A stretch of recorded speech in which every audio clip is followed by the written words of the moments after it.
We're going to review a little bit of composition of functions and a little bit of finding the inverse function, and then we're moving on to exponential functions. And one of the most exciting things you can do with exponential functions is talk about money. Okay, so here we go.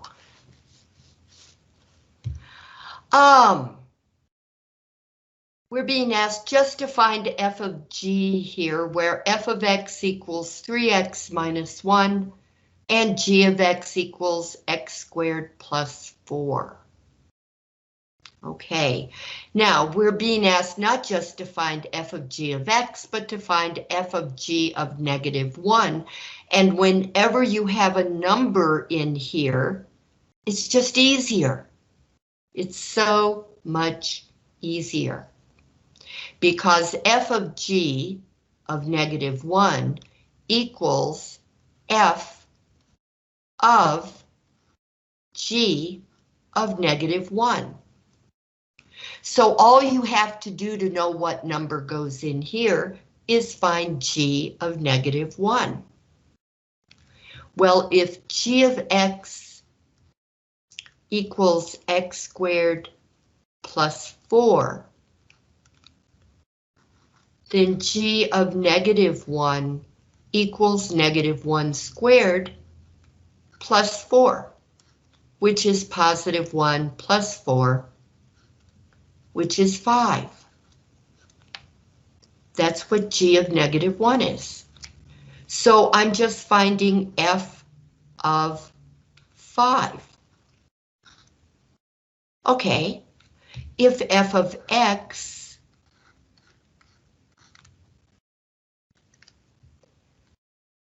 equals 3x minus 1, then f of 5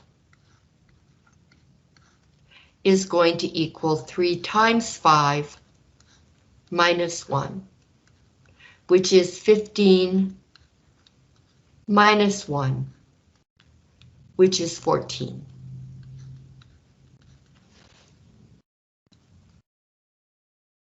So your answer to the problem would be 14.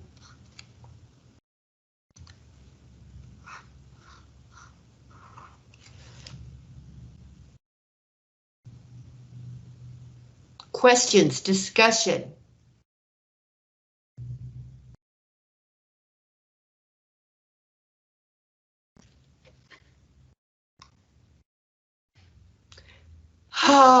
But here we go back to finding compositions with x, and that's harder. It takes more time. Okay, we have f of x equals x plus 1 and g of x equals 6x squared minus 5x minus 1. And so if I find f of g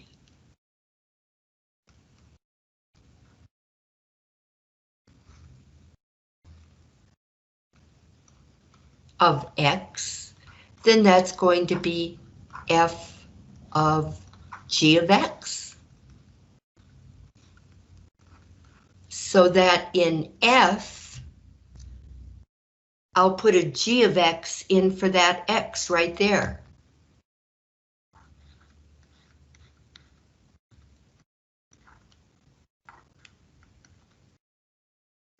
And then I look up here and I see what g of x is. Well, g of x equals 6x squared minus 5x minus 1. Now that one is part of g of x right there. And then the plus 1 here that was there anyway. All right, so we'll have 6x squared minus 5x minus 1 plus 1 is 0. So f of g of x equals 6x squared minus 5x. It's not unusual for one to be easier and one to be more difficult. Let's see what g of f of x is.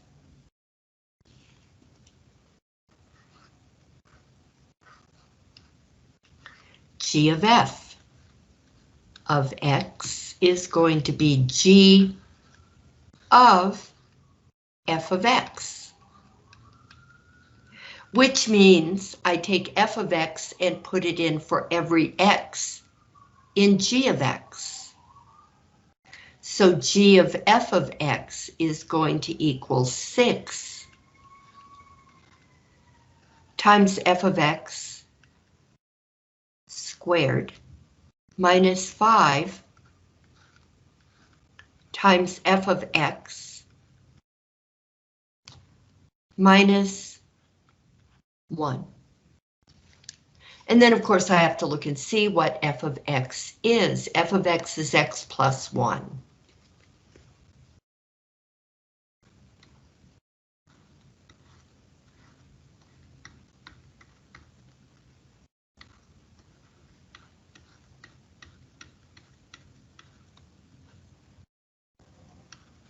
There.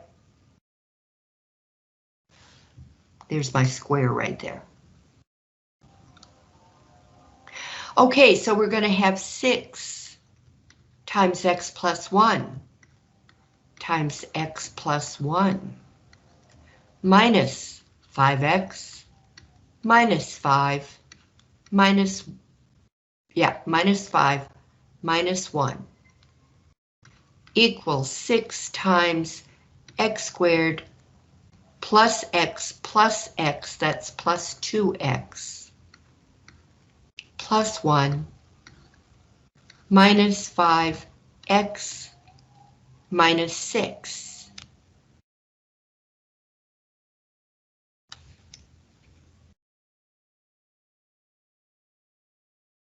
So we'll have 6x squared plus 12x plus 6 minus 5x minus 6 equals 6x squared, 12x minus 5x is plus 7x, and 6 minus 6 is 0, so that should be our answer for g of f of x.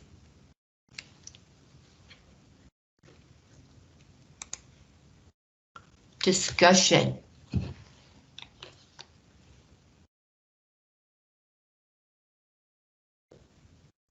It's all coming back. Excellent.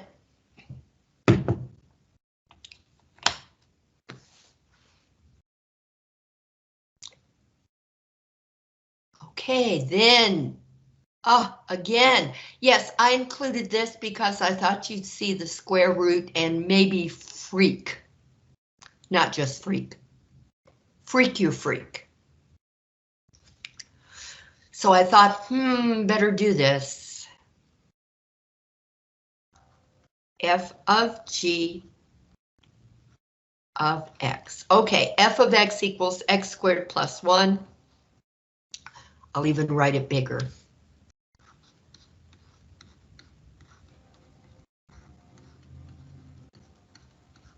And g of x, the scary part.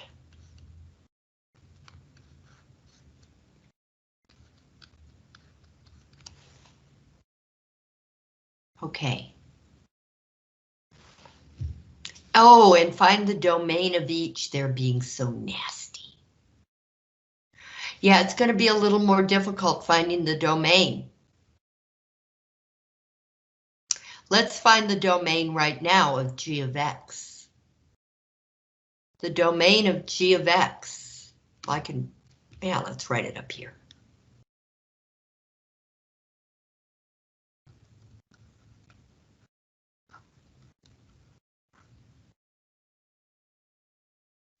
Remember how to find the domain of a square root function.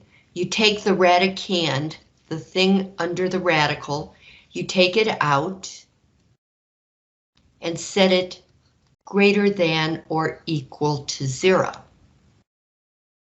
Well, here I'll add x to both sides, so I'll have 4 is greater than or equal to x. Now, what does that mean? If 4 is greater than or equal to x, then x is less than or equal to 4. And so for this, for g of x, we can only use numbers 4 and smaller for the domain.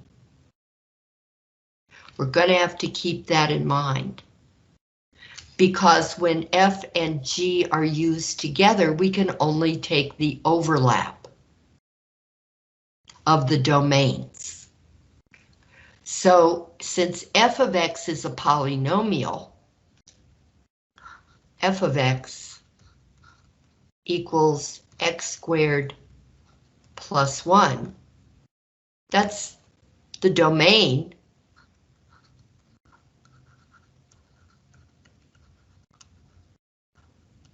of f of x, is negative infinity to positive infinity. It's a polynomial.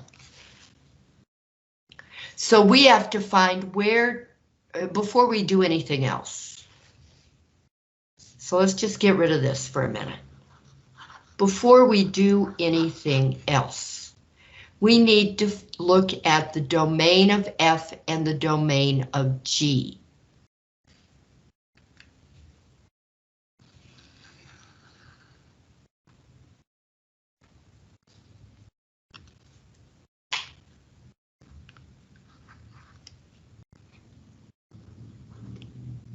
That is the domain of f. On the other hand, the domain of g, see, I guess we should maybe put that in a different color for this.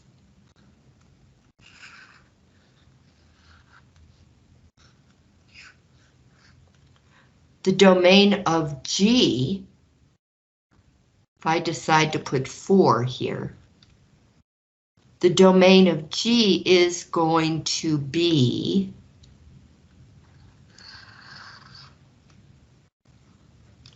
that. Now the question is, where do these two domains overlap? Right here.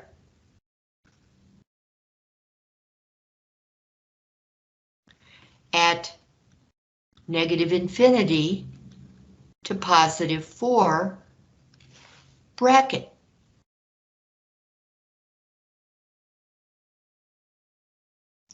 So this is going to be our domain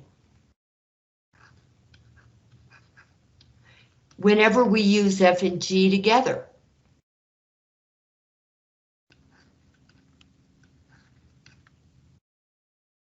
It's the domain of f circle g and g circle f.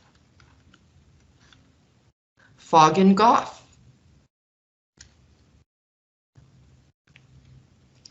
Because they're being used together, we have to find the part of the domain that fits both. And since f is everything, the domain of f is everything, every real number.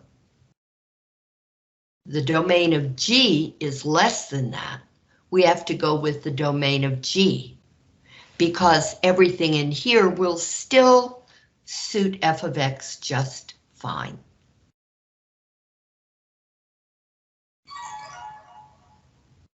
Okay, even my phone agreed with me.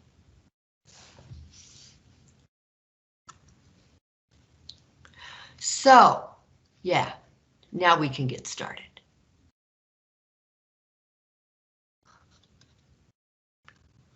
F of g of x is going to be f of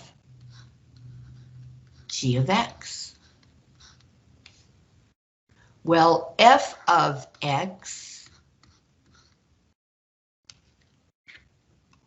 is x squared plus 1.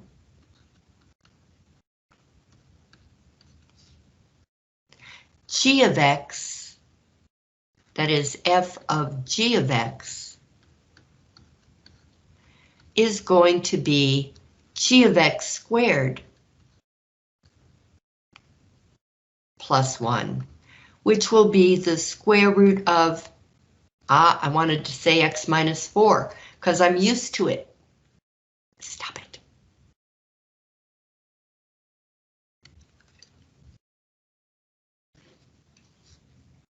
Nasty little thing.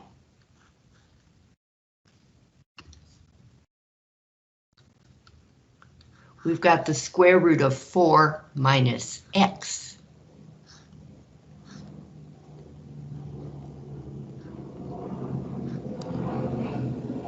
All right, well, square root squared, what do you get? 4 minus x plus 1. So that will be 5 minus x.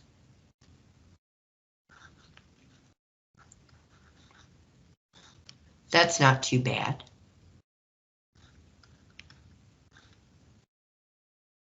And left on its own, it could be any number, except remember the numbers that G is bringing to the game.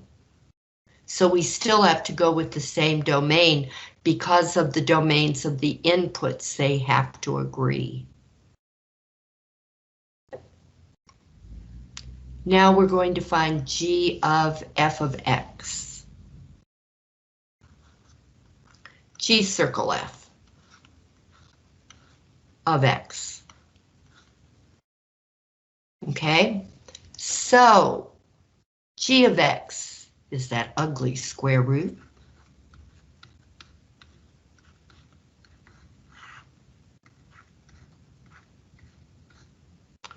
So G of f of x is going to be the square root of 4 minus f of x, which will be the square root of 4 minus parentheses x squared plus 1. Is that right? Yeah. Which will be the square root of 4 minus x squared minus 1. 4 minus 1 is 3.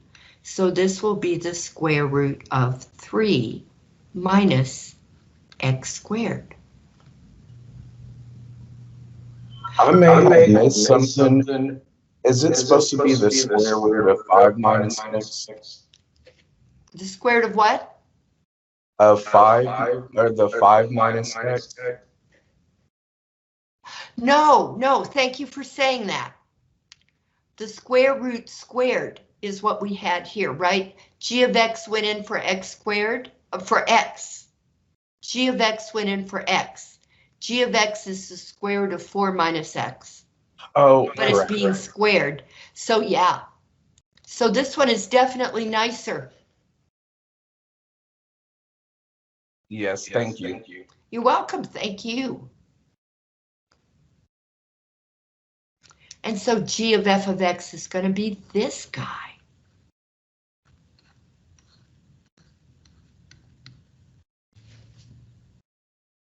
But with this domain. Right, that x squared takes care of things too. Okay, now, on to the fun. Let's find the inverse. You did this a couple of weeks ago. Let's do it again. Again, getting you ready for the final exam. Gee.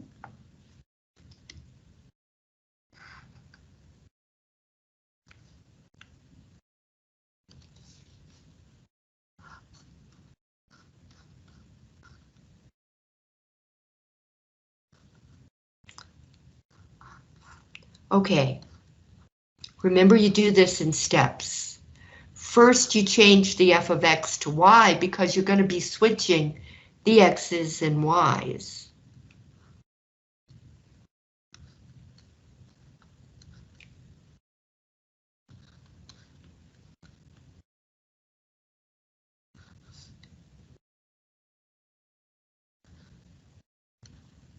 Right, then you switch the x and the y.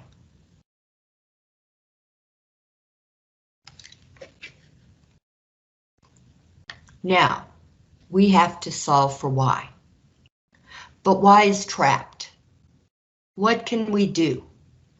Well, we're going to have to raise both sides of the equation to the 7th power. So, we'll have x to the 7th equals the 7th root of y minus 4 to the 7th power. Well, they undo each other, and so we'll have x to the 7th equals y minus 4. And now we solve for y. So you add 4 to both sides.